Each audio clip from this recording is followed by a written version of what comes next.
Men bu koreys go'zalligidan 1 yildan beri foydalanaman. Hozir sizlarga shu 1 yil davomidagi bo'lgan hissiyotlarim haqida aytib bermoqchiman. Shu 1 yil davomida ushbu smartfon menga juda ham katta yordamchi bo'ldi. Undagi kuchli hisoblangan Snapdragon 8 Gen 3 protsessori bilan men xohlagan katta o'yinimni bemalol mazza qilib o'yna oldim va katta dasturlarda ham qiynalmasdan ishlatdim.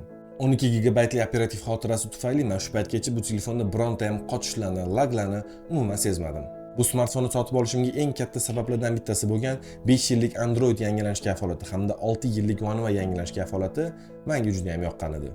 Hayotimdagi eng baxtli va muhim onlarimni 200 megapiksellik kuchli kamera bilan rasm va videolarga tushirganman va ushbu xotiralar menda doimiy muhrlanib qoladi.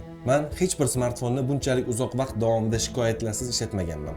Bu smartfon bilan deyarli 1 yildan beri birgaman. Endi esa yangi smartfon olishim kerak, lekin men bundan kuchliroq, bundan yaxshiroq va o'tishga arziydigan smartfon tanlashga qiynaldim. To'g'ri, Xitoy go'zalliklari meni juda ham ko'p aldashga urindi. Oppo, Vivo, Xiaomi, lekin men ushbu koreysga sodiqligimcha qoldim. Xo'sh, siz qaysi telefonga sodiqsiz? Kommentariyada yozib qoldiring.